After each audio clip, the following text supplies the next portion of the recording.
just east of Moorhead. Valley News Live has also been told that the officer is now on paid leave after the incident. Valley News Team's Veronica Marshall is at the scene live and joins us now with more information. Veronica, what can you tell us? Christine, about half a dozen police vehicles have been out here all day, going over the scene and looking for evidence. We don't know when this part of the investigation will wrap up, but here's what we do know so far. Troopers say it started with a crash along I-94 this morning around 10:30 a.m.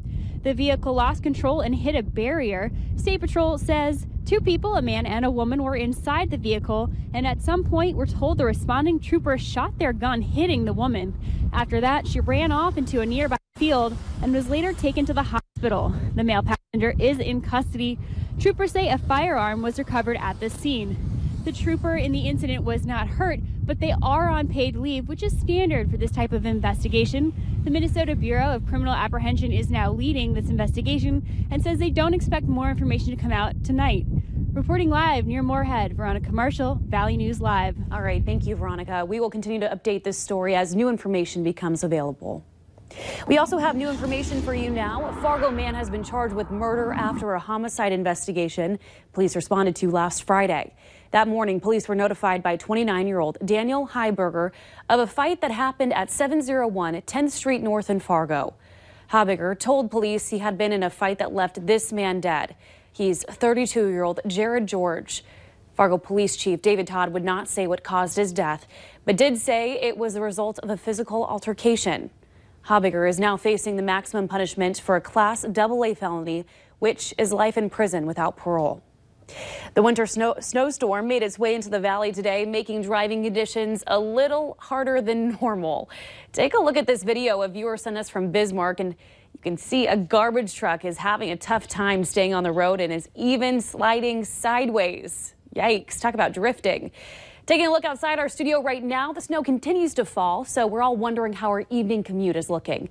For that, let's find out from Robert. Yeah, the evening commute overall, not too bad, especially compared to what we were seeing this morning. We're in a bit of a lull in terms of that snow here in the Fargo-Moorhead area, and not so much in other parts of the region. And we've seen a lot more snow in other parts of the area. 12 inches, a foot up in Hillsboro, 11 in Monaga, 9 just north of the Fargo area, 8 in Mayville, 7 in Findlay. Officially at Fargo-Hector, 5.5 inches. That breaks the old record for the day of 4.5 inches. That's set way back in 1896. There is the snow. It continues to pinwheel its way from east to west across the region, across the north. That's where we're seeing the heaviest snow. Where you see the darker blues and even some of the whites, that's where you're seeing some bursts of moderate to heavy snow here in Fargo. Again, a little bit of a lull, but some of that snow making its way through the Lakes country, making its way towards Fargo. We'll see a little bit more snow as we head through this evening. More heavy snow all the way from northeast South Dakota into central portions of North Dakota. It's been a quiet day in terms of temperatures. We're in the upper 20s in Bemidji and Wadena, low 30s here in Fargo, where we've been all day today. Also dipping into the upper 20s up in Lakes country. It's been a windy day, at times gusting over 30 miles per hour, close to 40 miles per hour at times. And we'll continue to see some breezy conditions as we head through tonight. Wind chills, teens and 20s. Here in Fargo, as we head through the evening, we'll continue to see some snow. However, temperatures slowly dropping on off. Once we see temperatures dip below freezing, a lot of that's water, slush you see out there, that is going to freeze. Winter storm warning continues for the region into tomorrow morning. How much more snow can you expect in your area? We'll give you a good idea coming up in just a few minutes. Sounds good. Thanks, Robert. And some may be ready for spring, but some more snow isn't bad for everybody. That's because Valley News Team's Ryan Laughlin is joining us live from Grand Forks, where people are just happy to see more snow. Hey, Ryan, what's going on? Hey, Christine. Yeah, some people happy to see more snow, myself maybe not included, but students were happy here on UND's campus because they had a snow day. I'm here on campus. That's the Columbia overpass right behind me. But even though as many of us are seeing white, some people are seeing green. When the snow flies, schools shut down. But a snow day for some, you get to jamming pretty well off the radio, means a work day for others. Well, I got KJ 108 on, ready to rock and roll and get work done. Willie has been moving snow for several years. He says the white stuff is a welcome change compared to last year. I got called once during the 2 months, February and March, so it's definitely been a lot busier than it has last year. Which is good news. Each snowfall is a good chunk of change for anybody in the snow removal business. The difference could be a few $1,000s. Today's snowstorm, anytime you get the heavier snow, it takes about 2 to 3 times longer to remove it. and guys like Willie will have plenty of work tonight and tomorrow. All the guys we got on staff that does snow removal, they're used to working the long hours and they enjoy doing it. I've already burned through a whole tank of gas when I started at 3 in the morning. Willie says they could be working through Wednesday to get all this snow removed. And you know, us and the rest of the VNL Storm team will be keeping an eye on it, so you know what's coming. From Grand Forks, I'm Ryan Laughlin, Valley News Live. All right, thanks, Ryan. Stay warm out there. And also make sure you've got the Valley News Live Storm Team weather app. That way you can keep up with the weather anytime, anywhere. You'll get the latest forecasts and conditions so you can plan your day. Just search VNL Weather in the App Store and download it for free.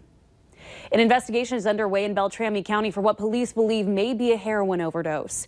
Deputies say on Saturday they were called to the 9600 block of Nebish Road Northwest in O'Brien Township. Now that's just 20 miles northeast of Bemidji. When they got on scene, they found the body of 40-year-old Timothy Yerbish of 10 Strike, Minnesota. If you have any information on this incident, call the Beltrami County Sheriff's Office at 218-333-9111. We have new information for you out of Crookston. Police have identified the person who died in a house fire over the weekend as 40-year-old Emmanuel La Rochelle. The fire happened at La Rochelle's home at 214 4th Avenue North. Police say La Rochelle was the only one home at the time and believe smoke detectors inside were not working. The fire is also believed to be accidental, but the cause is still under investigation. It was quite the drug bust over the weekend for North Dakota Highway Patrol. 32 pounds of meth and 35 pounds of marijuana were recovered in the Fargo area yesterday following a traffic violation. The car was headed east on I-94 in the Fargo area when they were stopped for following too closely. These two California women were arrested for felony possession of drugs with intent to deliver. Take a look at their pictures up on your screen right now. The case is still under investigation by the North Dakota Highway Patrol. And in tonight's schemes and ripoffs, Moorhead police are warning Facebook users about a scam that's been circulating in inbox messages. Scammers are posting as someone's friend and sending them messages about a federal government empowerment money program. Scammers will say they've received a large amount of money from the program after sending in a small transaction fee. That's when the scammer also sends a form requesting personal information. Be sure to report any message like this to Facebook through the report button that's at the top of the message, and then block the person. A brand of beef and pork is being recalled over concerns of E. coli. What to look out for in your fridge is coming up right after this.